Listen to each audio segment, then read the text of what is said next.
Imagine a 16-year-old boy, standing outside a grand watch showroom, eyes wide with wonder. The watches gleam in the window, and he's thinking, how are these incredible timepieces made? But suddenly, a gruff security guard snaps, "Get away. You can't afford these." Little did anyone know, that boy was Hans Wilsdorf, the visionary who would build the legendary Rolex brand. From an orphan, abandoned by his parents at just 12, to the creator of the world's most coveted timepieces. Hans Wilsdorf was born in 1881 into a world of happiness, but that happiness was short-lived. At just 11 years old, a disease claimed his mother. The following year, his father too passed away, leaving Hans an orphan at 12, alone in a cold, heartless world.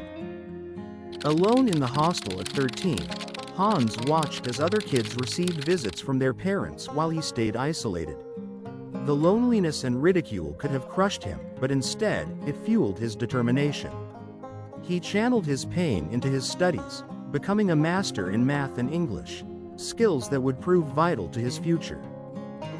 One day, a classmate whispered about a magical place, La Chaux de Fonds, Switzerland, famous for its legendary watchmaking. That simple conversation ignited a spark in Hans. A spark that would change the course of history forever. At 19, Hans set off for Geneva, taking a job in pearl exports. But he had one dream: to dive into the world of watchmaking. His perseverance paid off when he secured a job at Kuno Corton, one of Switzerland's top watch companies. There, he wound pocket watches, daydreaming of his future. Wristwatches were merely a woman's accessory, and winding watches every morning was a tedious chore. But Hans had a vision: to create a watch that was not just a timepiece, but an innovation that would change the world forever. At 22, Hans moved to London, where he met the love of his life, Florence Francis. It was the beginning of a new chapter. Armed with newfound skills, he partnered with James Davis to launch Wilsdorf and Davis. But their journey was just beginning, and the world had no idea what was coming. 1908 was a turning point. Wilsdorf knew the company needed a fresh identity. Rolex, a name short, elegant, and easy to pronounce in every language. It was more than just a name, it was the beginning of a global revolution in luxury. In 1926, Wilsdorf unveiled the Rolex Oyster, the world's first waterproof watch. Skeptics called it impossible, but Wilsdorf had a plan. He sent Mercedes Gleitz to swim across the English Channel wearing the Oyster. Despite not completing the swim, the watch emerged victorious, proving its resilience. Rolex watches weren't just worn, they were essential. When Tenzing Norgay and Sir Edmund Hillary conquered Mount Everest, they wore Rolex watches. The world's highest peak was no match for the precision of Rolex.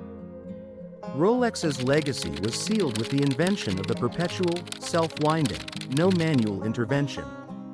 But Hans Wilsdorf wasn't done. In 1945, he made a monumental decision. He donated all his shares in Rolex to the Hans Wilsdorf Foundation.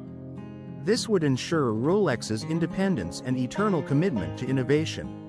Rolex became more than just a watch, it became a symbol of human achievement, precision, and luxury. Whether conquering Everest, breaking speed records, or surviving the brutal conditions of war, Rolex stood as the pinnacle of excellence. Hans Wilsdorf's story is the epitome of resilience. From a lonely orphan to the mastermind behind Rolex, he proved that greatness doesn't come from circumstances, but from an unwavering belief in your dreams. I hope you found this story incredibly motivating. If you're interested, there's also a fascinating story about Bear Grylls' Why You Should Never Quit. You can find the video in my channel. Please do subscribe, like, comment, and share this video. See you in the next video. Thank you.